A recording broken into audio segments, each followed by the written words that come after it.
కాలు పట్టుకుంటుంది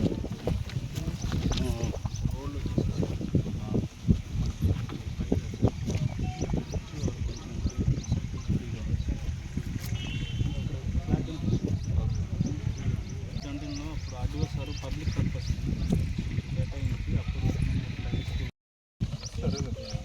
కాదు నాన్న ఇది ఇక్కడ మనం ఏమి ఇస్తున్నాం అడంగల్ ప్రకారం. ఇప్పుడు అడంగల్ ప్రకారమే పెట్టారా ప్రపోజల్?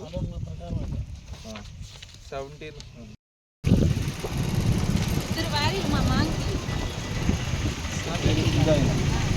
2 కిలోమీటర్ల లోపల ఏ పట్టా కూడా ఇచ్చినా సరే క్యాన్సిల్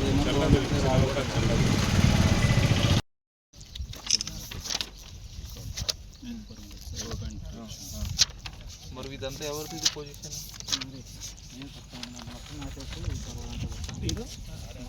పేరేంటి? దక్కిలి మురళి. ఎప్పటి నుంచి ఎంత సాగు చేస్తున్నారండి మీరు? ఎకరా చేస్తున్నాను. దక్కిలి రత్నారెడ్డి ఎవరు? సార్ దక్కిలి మురళి, దక్కిలి జనార్దన్ రెడ్డి, పర్చూరు కోటయ్య ఇదే. ఓకే. మధ్యరెడ్డి దామర్ రెడ్డి. సరే, ఇది కాకుండా ఇంకేమైనా ఉందా మీకు భూమి? ఇంకేం లేదు సార్. ఇదే ఇక్కడ నుంచి పెట్టుకుంటున్నాం. కరెంట్ సర్వీసులు కూడా బోర్లు కూడా వేసుకున్నాం సార్. సరే, ఒకవేళ వెరిఫై చేస్తూ ఉందంటే ఇది తీసేసుకోనా?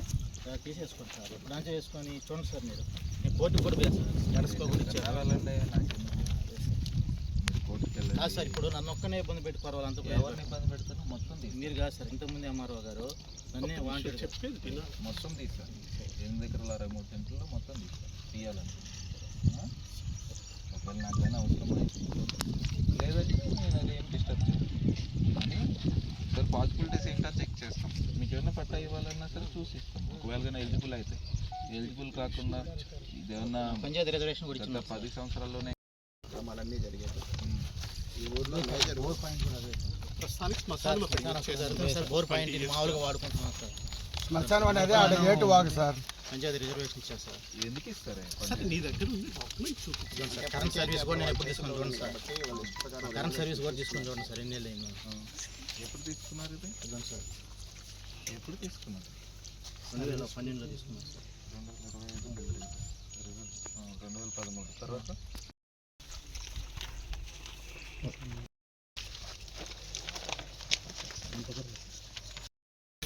చూస్తాలేండి ఒకసారి.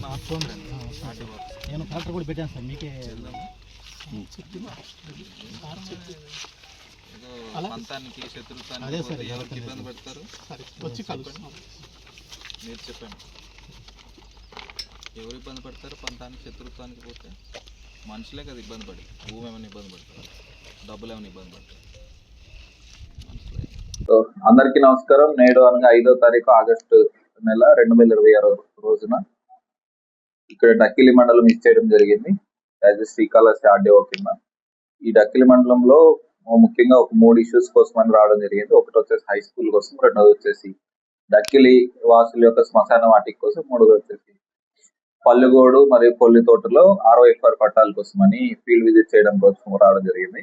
మొదటి విషయానికి వచ్చినట్టయితే ఈ హై స్కూల్ గ్రౌండ్ కి సంబంధించి ఎంక్రోచ్మెంట్స్ ఏమైనా ఉంటే తీసేయమని ఆదేశించడం జరిగింది. రెండోది వచ్చేసి హై స్కూల్ కు సుమారుగా ఒక 200 మీటర్ల దూరంలో ఉన్న ప్రభుత్వ భూమి ఏదైతే ఉందో 2 ఎకరాల 30 సెంట్లు, ఆ 2 ఎకరాల 30 సెంట్లను కూడా ఈ హై స్కూల్ కి కేటాయిద్దామని తుది నివేదిక కలెక్టర్ గారికి సమర్పించడానికని నిర్ణయం తీసుకోవడం జరిగింది. ఒకటి. రెండోది వచ్చేసి ఈ గ్రేజింగ్ గ్రౌండ్ లో ఎంక్రోచ్మెంట్స్ ఏవైతే ఉన్నాయో వాటిపైన హైకోర్టులో వివిధ రకాలైన కేసులు ఉంటే దాన్ని కూడా పరిశీలించడానికి రావడం జరిగింది. మూడోది వచ్చేసి మన కొల్లితోట మరియు పాతనాలపాడు ఈ 2 విలేజ్ లో ఉన్న ROFR పట్టాల కోసం, అంటే కొల్లితోటలో ఒక అప్లికేషన్ వచ్చింది, పాతనాలపాడులో 9 అప్లికేషన్ వచ్చాయి ROFR పట్టాల కోసం, rights of reserves forest rights కోసం అని.